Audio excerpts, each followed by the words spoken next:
Ezra chapter 10, response to the crisis.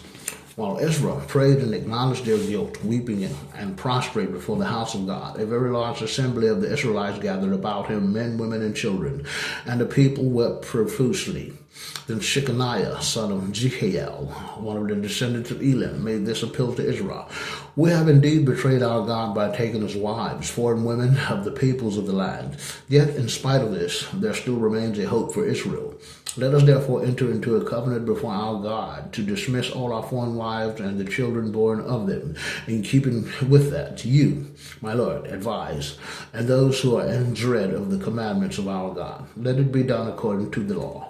Rise, then, for this is your duty. We are with you, so have courage and act." Ezra stood and demanded an oath from the leaders of the priests, and from the Levites, and from all Israel that they would do as had been proposed. They swore it. Then Ezra left his place before the house of God and entered the chamber of Johanan, son of Elishad, where he spent the night, neither eating food nor drinking water, for he was in mourning over the apostasy of the exiles. A proclamation was made throughout Judah and Jerusalem that all the exiles should gather together in Jerusalem, and that whatever failed to appear within 3 days would, according to the judgment of the leaders and elders, suffer the confiscation all his possessions and would be excluded from the assembly of the exiles. All the men of Judah and Benjamin gathered together in Jerusalem within the 3-day period. It was in the 9th month, on the 20th day of the month. All the people sitting in the open place before the house of God were trembling, both over the matter at hand and because it was raining. Then Ezra the priest stood up and said to them, "Your apostasy and taking foreign women as wives has added to Israel's guilt. But now give praise to the Lord, the God of your ancestors, most high, one and only true living creator of all creatures, and do his will. Separate yourselves from the peoples of the land and from foreign women." In answer, the whole assembly cried out with a loud voice, "Yes, it is our duty to do as you say.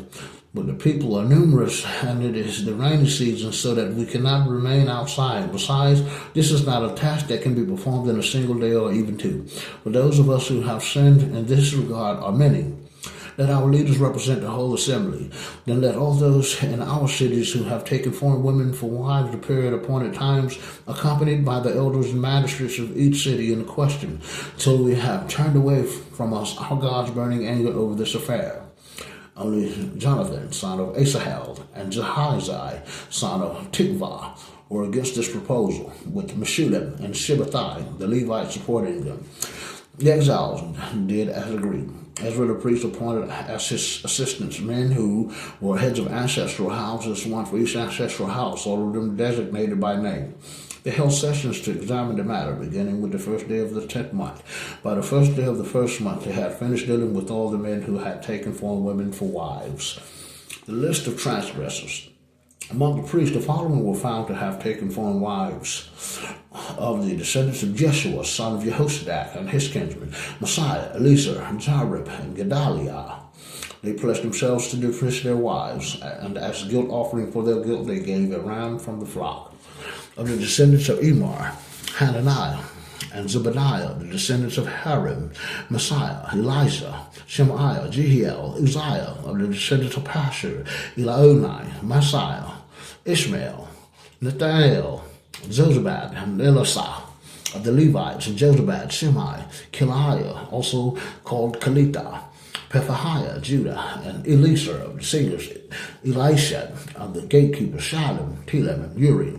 Of the people of Israel, of the descendants of Parosh, Ramiah, Isaiah, Malchijah, Maljiman, Eliezer, Malchijah, and Benaiah. Of the descendants of Elam, Mattaniah, Zechariah, Jehiel, Abdi, Jerimoth, and Elijah. Of the descendants of Datu, Eliunai, Elisha, Mattaniah, Jeremoth, Zabad, and Azizah. Of the descendants of Bebai, Johanan, Hananiah, Zebiah, and Altiah. Of the descendants of Bani, Meshullam, Malchus, Adaiah, Jashub, Sheal, and Jeremoth. Of the descendants of Pahath Moab, Adnah, Chilal, Benaiah, Messiah, Mattaniah, Bezalel, Bilul, Messiah, Manasseh.